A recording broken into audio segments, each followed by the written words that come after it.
does Swami do that? He didn't plan it. That's the thing.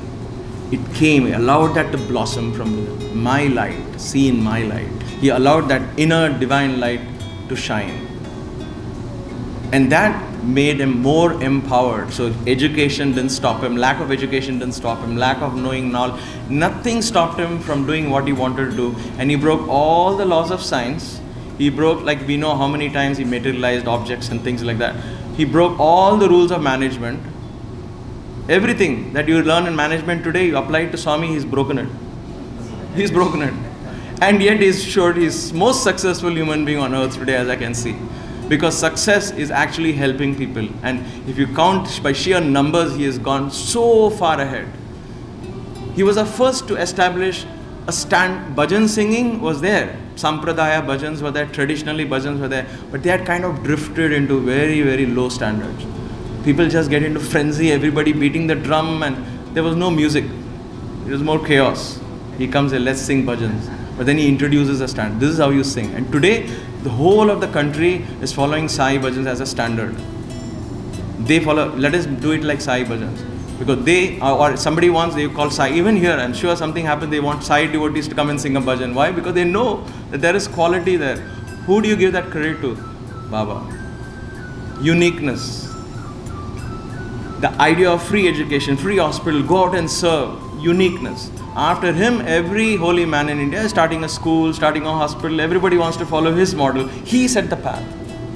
Uniqueness. That is true leadership, being unique.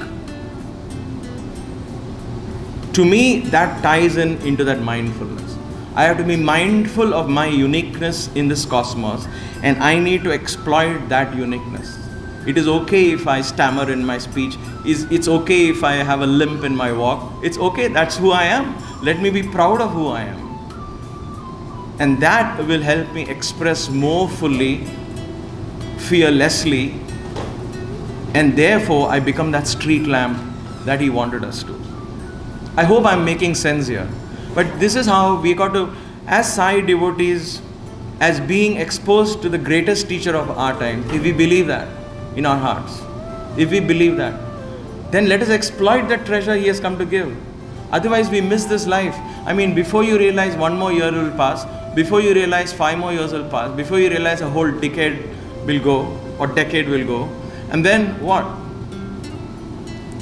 And then you will still be attending one satsang to another, organizing one retreat to another, caught up in who's going to sing which bhajan next, who will plan the menus and who will do the... We get caught up into event planning. And what happens? Baba becomes an event in the calendar. He becomes an event in the calendar. I have been to retreat meetings where in a 1-hour meeting, 45 minutes is spent on discussing what the menu should be. They call me. They said, you, Brother Sunder, we want you to give ideas for the retreat. I said, okay, I'll be on the call. Okay, I'm listening. So I mute it, everybody mutes, they talk on turn, and 45 minutes or more is spent on what the menu should be. Then the next 10 or 12 minutes is spent on some other logistics. And then they'll turn around and say, Brother Sundar, thank you for being, you send us an email of what you want to speak, we'll just incorporate that. So I said, okay, thank you, and I put it down. So the idea is, if you understand the body language of this communication, where is your importance lie? Because we are afraid, oh, people come, they don't like the food, they won't come again. Oh, if this happens, that happens, we have to make them comfortable. Yes, I know, we have to be hospitable, that's being part of the host. Yes, I understand, but where do we draw the line and say, you know what, we'll provide good food, but you're not coming here to eat. We'll provide good place and good chairs for them to sit, but you're not coming here, it's not a theater where you're going to come for entertainment. Here we are taking time off from the regular drudgery of our life to examine everything that we are otherwise losing ourselves. So back to that story which now Baba gives me.